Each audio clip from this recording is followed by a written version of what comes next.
नया लड़का अपने को जो बाबा घोषित करता, मैं नहीं जानता, मैं देख रहा था, मैं किसी चैनल पे आ रहा था, वो कह रहा था कि जो लोग मर गए उनको भी मोक्ष मिल गया, और वो कह रहा था कि जो है कुंभ जो लोग नहीं नहाएंगे वो हिंदू नहीं है। वो है कौन?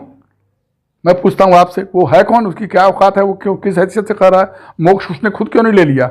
हिंदू धर्म में तो मोक्ष सर्वोच्च जीवन की सर्वोच्च प्राप्ति है, जिसके लिए सारे लोग पूरा जीवन तपस्या करते कि हमें मोक्ष मिल जाए। लोगों के पैरों से नीचे कुचल के मिलेगा, या दिल्ली में स्टेशन पे भगदड़ में दब के मरने से मिलेगा मोक्ष? अरे मोक्ष आदमी आध्यात्मिक चिंतन से, एकांतवास से, अध्ययन से, अपने संस्कार से, व्यक्तित्व से, चरित्र से मोक्ष प्राप्त है। कि मोक्ष प्राप्त करने के लिए कुचलना जरूरी है, भगदड़ में मरना जरूरी है मोक्ष प्राप्त। तो ये उल जलूल जो भाषण दे रहे हैं, ये बाबा नहीं है। आस्था पर जिस तरीके से अव्यवस्था का जो मामला चल रहा है, आए दिन कुछ न कुछ नया घटना सुनने को मिल रहा है, समाचार पत्रों से, टीवी चैनलों से। लगातार कुंभ में लगभग अभी तक 4 बार आग भी लग चुका है और भगदड़ भी हुआ, काफ़ी लोगों की जानें भी गई, और जिस तरीके से दिल्ली स्टेशन पे हुआ, काफ़ी लोगों की जानें भी चली गई। हमारे साथ बातचीत करने के लिए प्रोफेसर अनिल उपाध्याय जी हैं और कांग्रेस पार्टी के नेता भी हैं। सीधे तौर पे हम बात करेंगे कि जिस तरीके से कुंभ लगा हुआ है और यहाँ पे हज़ारों लोग, लाखों करोड़ों लोग डुबकी लगा रहे हैं, फिर भी लगातार व्यवस्था पे प्रश्न खड़ा किया जा रहा है। क्या मानते हैं जिस तरीके से लगातार जो कुंभ मेला चल रहा है उस पर व्यवस्था को लेकर बहुत सारे प्रश्न खड़ा कर रहे हैं, आए दिन कोई न कोई बड़ी घटना भी घट रही है? देखिए, हमारा भारतवर्ष शुरू से एक आध्यात्मिक और धार्मिक देश रहा है, और भारतवर्ष में बहुत पहले से, प्राचीन समय से ही कुंभ लगते रहे हैं। विशेष तौर पे जब हम कहें, अगर ध्यान आकर्षित करें कि जब देश आज़ाद हुआ और आज़ादी के बाद से थोड़ा सा प्रबंधन पे भी अलग से ध्यान दिया जाने लगा। हालांकि जब भारत ब्रिटिश गवर्नमेंट या ब्रिटिश हुकूमत के अधीन था, तब भी बहुत से अधिकारी थे जो हमारे परिवार से भी रिलेटेड थे, और मैं जिनको जानता हूँ, उस समय भी कुंभ का प्रबंधन किया जाता था। और छोटे मोटे हादसा तो खैर हो सकते थे, कभी कभी होते भी थे। और मुझे मालूम है कि मेरे नाना भी एक अधिकारी थे, बड़े अधिकारी थे, चीफ कोर्ट इंस्पेक्टर होके वो रिटायर हुए थे। लखनऊ में थे, उसके वहीं से रिटायर हुए थे। उसके पहले वो इलाहाबाद में भी थे कुंभ के समय में। तो वहाँ पर उनकी ड्यूटी लगती थी, और भी पुलिस के अधिकारी जो स्विमिंग वगैरह करने जानते थे, उनकी लगाई जाती थी कि अगर कुंभ स्नान के समय कोई डूबने लगे तो उनको बचाया जाए। लोग बचाते भी थे, बताते थे, वो मैं सुनता था। हमारे फादर भी पुलिस अधिकारी थे, और भी मैं जानता हूँ बहुत से लोगों के बारे में। ये प्रबंधन प्रशासन ही ज़्यादा करता था, और पुलिस अधिकारी या जिलाधिकारी इन लोग के माध्यम से, जो मेला अधिकारी बनाए जाते थे, उनके माध्यम से, चाहे हरिद्वार कुंभ हो, चाहे आपका इलाहाबाद कुंभ हो, या हरिद्वार भी यूपी में ही था, यहाँ प्रबंधन ये अधिकारी लोग करते थे। लेकिन इस तरह की बड़ी घटनाएं नहीं होती थी, सिवाय इसके कि 1954 में एक घटना घटी थी, जब जवाहरलाल नेहरू जी प्रधानमंत्री थे उनके समय में। लेकिन वो भी एक अस्थायी पुल बनाया गया था, लकड़ी, उससे भीड़ ज़्यादा बढ़ गई, इसकी वजह से पुल टूट गया, जिसकी वजह से भगदड़ मची, मर गया।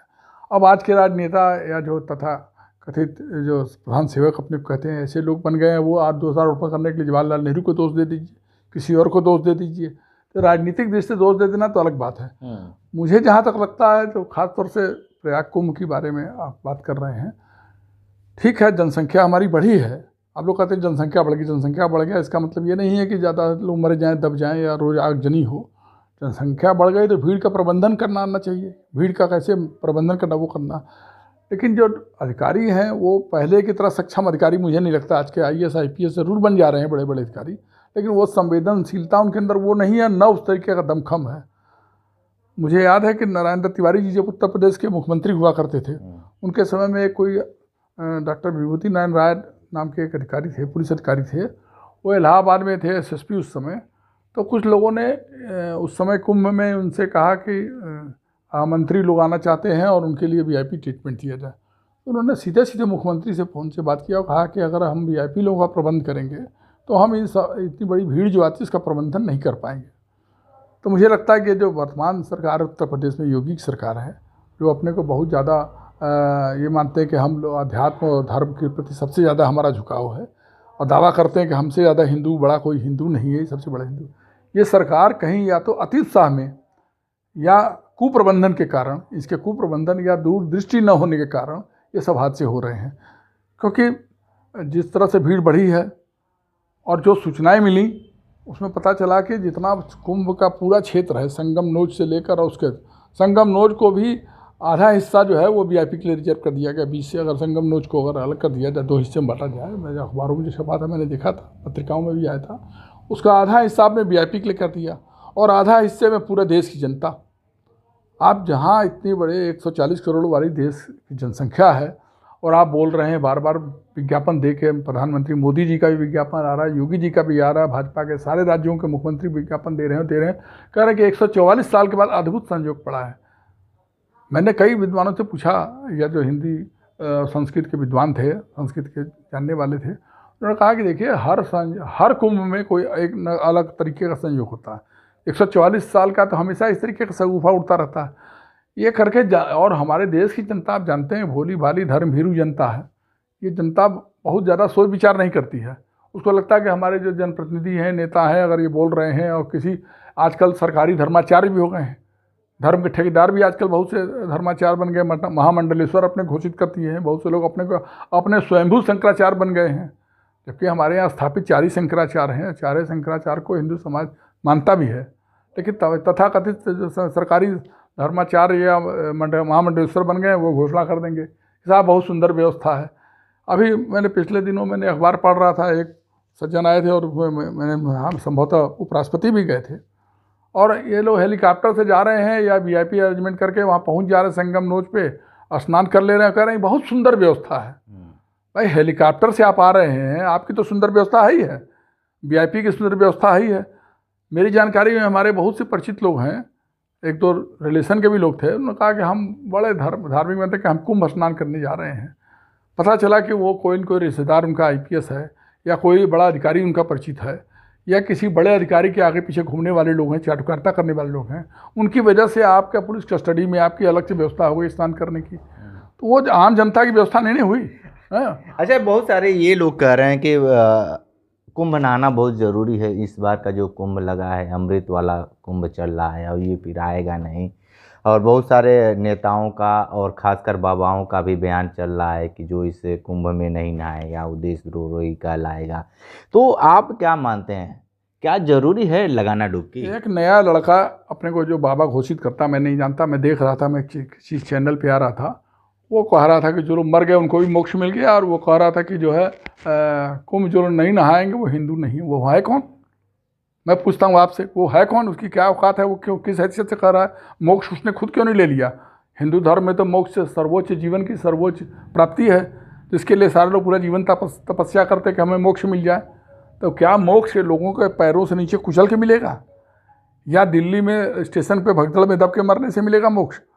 अरे मोक्ष आदमी आध्यात्मिक चिंतन से, एकांतवास से, अध्ययन से, अपने संस्कार से, व्यक्तित्व से, चरित्र से मोक्ष प्राप्त है। कि मोक्ष प्राप्त करने के लिए कुचलना जरूरी है, भगदड़ में मरना जरूरी है मोक्ष प्राप्त। तो ये उल जलूल जो भाषण दे रहे हैं, ये बाबा नहीं है। ये बाबा के नाम पर मैं समझता हूँ कि ये लोग क्या कहा जाए इनको, क्या इनकी मतलब मैं इनके बयान की निंदा करता हूँ। इस तरह का बयान कतई नहीं देना चाहिए। हिंदू भावना की, जन भावना को भड़काना नहीं चाहिए। जन भावना को भड़का कर एक कोई दल सत्ता में आ जाए या राजनीतिक लाभ उठा ले, मैं किसी दल का नाम नहीं लेना चाहता हूँ, किसी भी पार्टी की सरकार, सभी पार्टियाँ राजनीतिक लाभ के लिए अपने काम करती हैं, चाहे वो भाजपा हो, चाहे कांग्रेस हो, चाहे सपा हो, चाहे बसपा हो, कोई भी दल हो। मैं किसी दल का नहीं, मैं पार्टी से हूँ अलग प्रश्न है, लेकिन मैं एकेडमिशियन भी हूँ, मैं प्रोफेसर भी हूँ, अध्यापक भी हूँ, शिक्षक भी हूँ। तो हम एक शिक्षक होने के नाते मैं कहता हूँ कि कोई भी दल अगर ये धार्मिक भावना को भड़काती है या धार्मिक भावना के नाम पर अगर काम करती है तो उसकी निंदनीय है, या इसकी जितनी भी निंदा किया जाए कम के। और मैं समझता हूँ कि इस तरह का क्राइसिस मैनेजमेंट आज के अधिकारी नहीं कर पा रहे हैं। इसलिए नहीं कर पा रहे कि उनके हाथ बंधे हुए हैं, वो या निजी स्वार्थ में बंधे हुए हैं। वो अपनी अच्छी पोस्टिंग, मलाईदार पोस्टिंग चाहते हैं, अच्छी जगहों पोस्टिंग। क्यों आप अच्छी, कौन सी जगह खराब होती है? पोस्टिंग कहीं भी हो, किसी IAS IPS की, सारी जगह कोई डिपार्टमेंट खराब नहीं होता। हरिजन वेलफेयर हो, समाज कल्याण हो, तो खराब थोड़ी ना है। कोई विभाग में काम करिए, समाज के हित में काम करिए, लेकिन वो चाहेंगे कि हमको फाइनेंस से जुड़ा विभाग मिल जाए या फाइनेंस से जुड़ा हमको काम मिल जाए ताकि ज़्यादा से ज़्यादा हम धन का हेरा फेरी कर सकें। हमारे देश के प्रधानमंत्री गए अमेरिका भी, अमेरिका में वहाँ के पत्रकार ने अमेरिका का राष्ट्रपति पूछ लिया कि अडानी के भ्रष्टाचार के बारे में आपको क्या कहना है और उसको लेकर के आप अमेरिकी राष्ट्रपति से बातचीत करेंगे। तो उनका जवाब हो रहा है कि हमारा लोकतांत्रिक देश है और लोकतांत्रिक देश में हम जो है निजी बातों राष्ट्रपति से मिलेंगे, लेकिन हमको इसकी निजी बात नहीं कर सकते। ये प्रधानमंत्री की निजी बात है, जिससे पूरा देश प्रभावित हो रहा है, पूरे देश का भ्रष्टाचार प्रभावित हो रहा है, जिससे देश में शुचिता प्रभावित हो रही है, देश में अर्थव्यवस्था प्रभावित हो, तमाम लोग बैंक लूट के भाग जा रहे हैं, कोई कहीं चला जा रहा है, कोई पैसा लेके, वो आम जनता का पैसा है, वो हमारे आप जैसे लोगों का, आम जनता का, टैक्स पेयर का पैसा है, टैक्स का हम देते हैं, या गरीब जनता देती है, आम जनता देती है, टैक्स का पैसा लेके कोई भाग जाए पूंजीपति, और हम कहें कि निजी बात है ये। तो ये बड़ा, मैं तो उसके बयान की, मैं उनकी बयान की भी निंदा करता हूँ। नहीं, वो ये बात आपने अमेरिका की बात कर दी है। अब हाल ही में प्रवासी भारतीय आए हैं, 104 आए हैं, फिर अभी एक खेप और आने वाले हैं। तो आपको नहीं लगता है जिस तरीके से ये बातें हुई, जो बेड़िया बांध कर आए हाथों में और वहाँ के व्यक्तिगत विमान से आए, तो इस पे सरकार कुछ बोल ही नहीं पा रही है? जो भारत विदेश मंत्री हैं वही बस अपने बयान दे रहे हैं, और भारतीय जनता पार्टी के जो और भी नेता हैं वो चुप क्यों हैं? देखिए, जब किसी नेता में नैतिक बल होगा या उनके जीवन में ट्रांसपेरेंसी होगी, पारदर्शिता होगी, वो आदमी में दम होगा बोलने के। इंदिरा गांधी, आपको याद होगा कि जब बांग्लादेश बना, विभाजन हुआ, उसके बाद इंदिरा गांधी गई उसके पहले अमेरिका, तो वहाँ का राष्ट्रपति ने 1 घंटे बैठाए रहे, मिले नहीं। इंदिरा गांधी को अपमान महसूस हुआ, वो वहाँ से उन्होंने फ्लाइट पकड़ा और सीधे चली गई सोवियत संघ, और वहाँ के राष्ट्रपति से मिल के फिर वो भारत चली आई। बाद में 7वां बेड़ा भेजा अमेरिका ने, और धमकाने की कोशिश किया। इंदिरा गांधी ने कहा कि हम आपके 7वां बेड़ा भेजने से अपना निर्णय वापस नहीं लेंगे, और वो दबी नहीं। ऐसा हर नेता इंदिरा गांधी नहीं बन जाएगा, या हर नेता जवाहरलाल नेहरू नहीं बन जाएगा। आज वर्तमान प्रधानमंत्री नेहरू जी, हर बात में नेहरू जी, अरे नेहरू जी गए 60 साल हो रहा है, 58-60 साल मरे, उनका देहांत हुए, और अभी आप नेहरू जी का नाम ले रहे हैं। नेहरू जी ने तो बहुत कुछ दिया इस देश को, देश की आज़ादी में उन्होंने उतने देर जेल में रहे, स्वतंत्रता संघर्ष किया, बहुत कुछ किया, लेकिन हर चीज़ को कुतर्क दे के लोग बदनाम करना हर एक को है कि नेहरू जी ने क्या किया। अरे भाई, सावरकर ने भी योगदान दिया तो दिया है, सावरकर ने शुरू में योगदान दिया, लेकिन जेल से छूटने के बाद जब माफ़ी मांग के जो बाहर आए, उसके बाद उन्होंने ब्रिटिश गवर्नमेंट का लगातार साथ दिया। ये भी ऐतिहासिक सच है। हम सावरकर के योगदान को खत्म नहीं कर रहे हैं कि उनका योगदान नहीं रहा है देश के लिए, लेकिन योगदान रहा है। लेकिन उनका ये भी है कि जब देश जेल से छूट कर आए, छूट के आने के बाद उन्होंने फिर हमेशा ब्रिटिश गवर्नमेंट का साथ देते रहे। तो जो समीक्षा होनी चाहिए, समालोचना होनी चाहिए, केवल एक पक्ष को नहीं देखना चाहिए। मैं सावरकर की निंदा नहीं कर रहा हूँ, लेकिन सावरकर ने जो गलत जो किया है, या श्यामा प्रसाद मुखर्जी ने जो गलत किया, 42वें आंदोलन में साथ नहीं दिया महात्मा गांधी का, भारत छोड़ो आंदोलन का, या अन्य लोगों ने जो नहीं, उसकी बात तो इतिहास में तो सत्य है, वो आएगी, समीक्षा होगी, और हमारे जैसे पढ़े लिखे लोग, तमाम जैसे लोग समाज में जो। अच्छा, कुंभ को लेकर जो सवाल और लगातार विपक्ष, आप विपक्ष में भी हैं भी, तो लगातार ये आंकड़े आप लोग मांग रहे हैं कि बताइए कितने वहाँ के लोग मौत हुई, कैसे व्यवस्था हुई, लेकिन ये सरकार उस पर एकदम चुप्पी साधे हुई है, और ये लोग कह रहे हैं कि हम तो जो आंकड़ा था, जो सही था, वो तो हम बता दिए।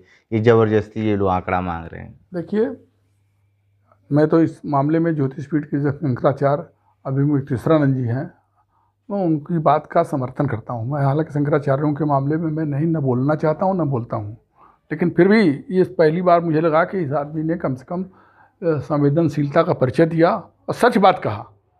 ठीक है, आपदाएं होती हैं, कभी कभी सरकार की गलती से, और कभी कभी भीड़ के प्रबंधन न हो पाने के कारण भगदड़ भी मच जाता है, लोग मरते हैं, हो जाती घटनाएं घट जाती हैं, श्रद्धालु जनता अपने आप आती है, लेकिन कहीं न कहीं जिम्मेदारी तो निश्चित करनी पड़ेगी। किसी न किसी अधिकारी, एक भी अधिकारी सस्पेंड नहीं किया, ना किसी को हटाया गया। ये गवर्नमेंट तो गजब की गवर्नमेंट है। किसी के खिलाफ कोई भ्रष्टाचार कर ले तो आप 0 टॉलरेंस की बात करते हैं कि किसी के खिलाफ एक्शन नहीं लेंगे आप।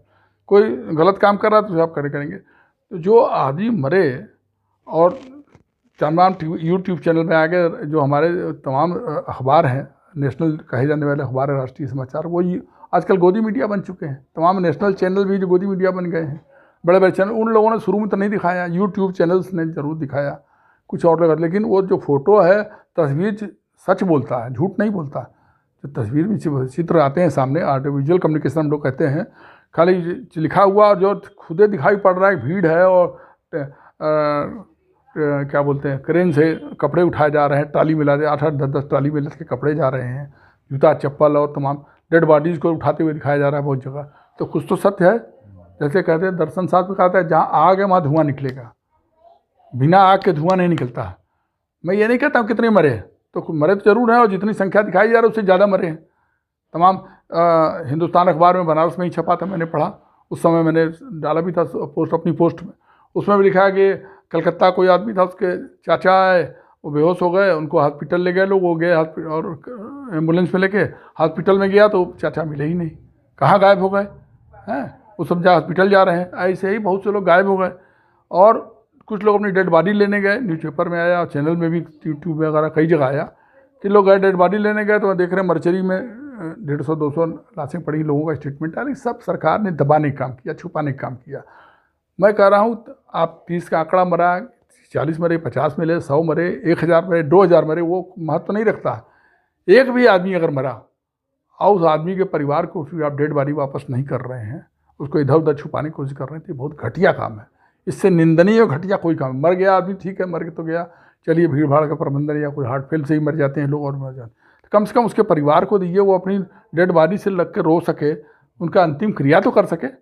आदमी अंतिम क्रिया भी नहीं कर, उसको डस्टबिन में डाल दे रहे हैं या कूड़े करकट फेंक दे रहे हैं या दबा दे रहे हैं। जैसे कोरोना पीरियड में आपने देखा कि संगम किनारे तमाम रेता में लाशें दबाई गई थी। इन लोगों का 5 लाख लोगों को बताया गया। अरे कि ऐसे ठीक से अगर आकलन किया जाए तो करोड़ों लोग मरे कोरोना में, नदियों में देखा गया लाशें बहती गई। ठीक है। तो आप सुन रहे थे प्रोफेसर अनिल उपाध्याय जी, बहुत सारी बातें बताए हैं कुंभ मेले को लेकर, और जो बाबा हैं कथाकथित, उस पर भी इन्होंने बहुत बड़ा प्रश्न खड़ा कर दिए हैं। विशेष इंटरव्यू कर रहे थे। तुम्हारे साथ बने रहे कांडी बनारसी के साथ। हमें दीजिए इजाज़त। नमस्कार।